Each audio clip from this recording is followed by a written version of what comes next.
Ya, terima kasih Anda masih menyaksikan Gapai Kemuliaan. Kita lanjutkan pembahasan kita bersama Kiai Haji Muhammad Faiz. Ini kita akan membahas keutamaan surah Yasin. Nah, Kiai, di masyarakat banyak sekali surah Yasin itu dibacakan Iya, di berbagai acara.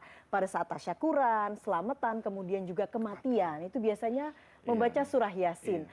Mengapa surah Yasin itu kerap kali dibacakan? Apakah memang begitu luar biasa Iya. surah Yasin ini? Yang pertama, Al-Quran secara keseluruhan, di samping kitab suci yang kita yakini, di samping memiliki fungsi hidayah, memberi petunjuk, tetapi di dalam Al-Quran ada ayat yang menyatakan bahwa Quran itu juga berfungsi sebagai syifa.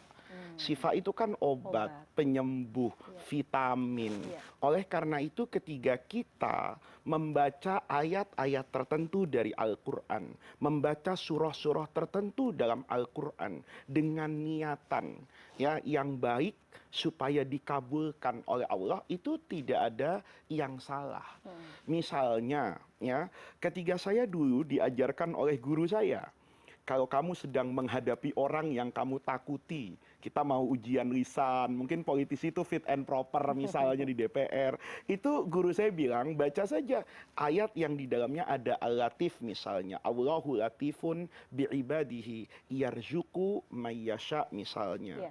wa huwa latiful khabir, dan di situ Allahu latifun bi'ibadi. Saya dalam hati berniat, Allah yang maha lembut, Allah itu kelembutannya mampu mengeluarkan Nabi Yusuf dari penjara dengan mengirimkan mimpi yang lembut, abstrak, tidak terlihat kepada Raja Mesir. Nah, saya niatkan mudah-mudahan kelembutan itu ya Allah, Engkau turunkan kepada saya agar orang yang mau menguji saya ini berhati lembut sebagaimana lembutmu kepada makhluk-makhlukmu. Nah, yang seperti ini itu sudah menjadi tradisi di kalangan kaum muslimin. Iya. Sama halnya dengan misalnya surah Yasin.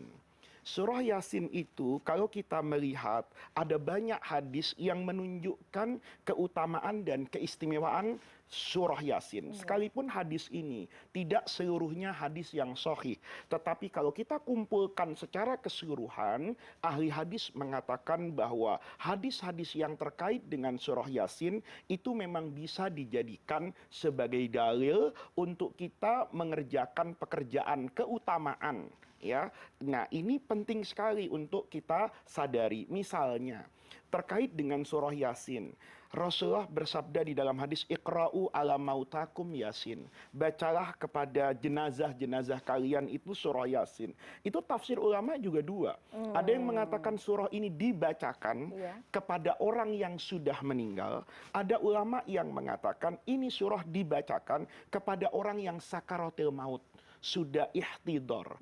Nabi misalnya di dalam hadis yang lain mengatakan inna likulli syai'in qalban. Segala sesuatu itu punya hati. Hati itu kan unsur yang paling penting. Maka kalau kita misalnya ada di Arab Saudi, itu mencium wewangian di Ka'bah yang dibakar, itu kayu gaharu. Iya. Harganya mahal sekali. 1 kilo itu ada yang harga sampai 5.000 US dollar. Kenapa kok mahal? Saya tanya, padahal itu kan kayu. Ya karena boleh jadi dalam batang kayu yang panjangnya 150 sampai 100 meter, itu hanya ada kecil sedikit di dalamnya. Itu Oke. dikatakan hatinya kayu. Maka harganya mahal. Iya. Kata Rasulullah segala sesuatu itu punya hati. Kita di antara orang yang kita kenal, ada orang yang jadi jantung hati kita, yang kecintaan kita lebih kepada orang tadi. Maka Rasul katakan wa qalbul Quran. Hatinya Quran itu adalah surah Yasin. Maka saya ingin kalau Yasin itu menjadi hatinya Al-Quran, maka hati Quran ini ada di dalam hati setiap umat saya. Nah, dari hadis-hadis masih banyak lagi, para pemirsa mungkin bisa memperkaya itu dengan mencari literatur yang tersedia di media sosial. Ulama mengatakan bahwa surah ini istimewa. Maka dia dibaca dalam banyak setiap kesempatan. Terkait dengan kehidupan dan juga terkait dengan kematian. Kematian. Kalau terkait dengan kematian mungkin para pemirsa sudah banyak yang tahu. Tapi pertanyaan tadi yang disampaikan oleh Mbak Eva kan, kenapa bahkan ketika kita tasyakuran, Tasyakuran. ketika kita punya acara apapun, itu kita kan Pasti yuk baca baca Yasin. Yasin atau Betul. dalam tradisi Indonesia itu Yasinan. Yasinan. Kata ulama, ini adalah bagian dari tabarruk dan tawassul. Tabarruk itu mengambil keberkahan dan kebaikan.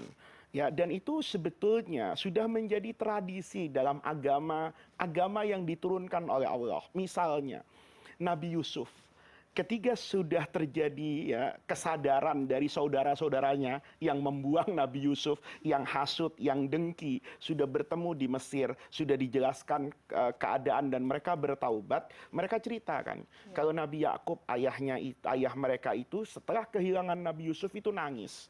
Karena nangis kehilangan adiknya, kemudian Bunyamin, itu kan duka di atas duka, maka ayah itu karena sering menangis, maka matanya menjadi buta tidak melihat. Apa kata Nabi Yusuf?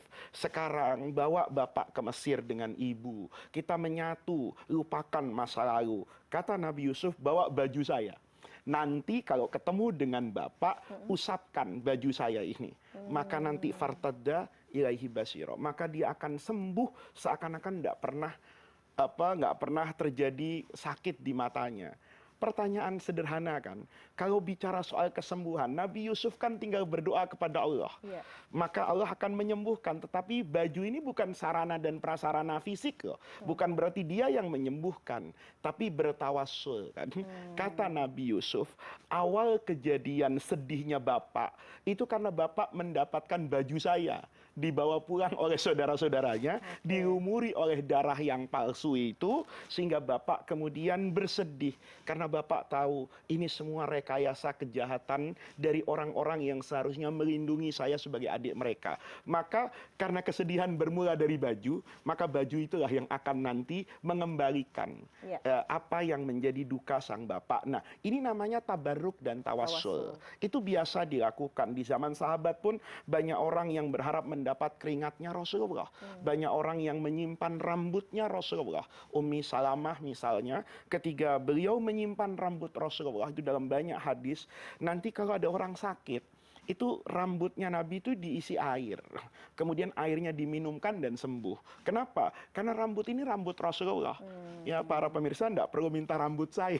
Sembuh enggak, ketombenya dapatkan gitu. Nah, ini kalau kita lihat ya, itu adalah bagian dari tabaruk. Nah, surah Yasin itu kalau kita lihat isinya kan menarik ya.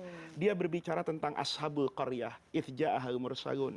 Ketika satu kampung mendustakan semua utusan Allah, ada satu orang yang berpegang teguh kepada kebenaran. Begitu nanti wafat orang tadi, qilat khulil jannata, kamu masuk ke dalam surga. Apa kata orang tadi? Ya laita, seandainya kaum saya itu ya'lamun, tahu bima ghafara li rabbi, seandainya mereka tahu apa yang Allah berikan kepada saya di alam akhirat, mereka tidak akan melakukan itu. Ketika kita baca sejarah itu dalam surah Yasin, maka saya yang membaca paham. Oh iya ya, hidup itu bukan soal apa yang saya dapatkan di dunia.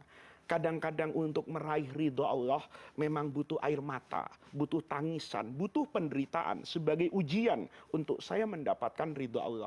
Ketika saya baca surah Yasin itu dalam satu acara, itu kan bisa mengingatkan kepada anak saya. Kalau misalnya satu hari saya diberi amanah jabatan yang tidak pernah saya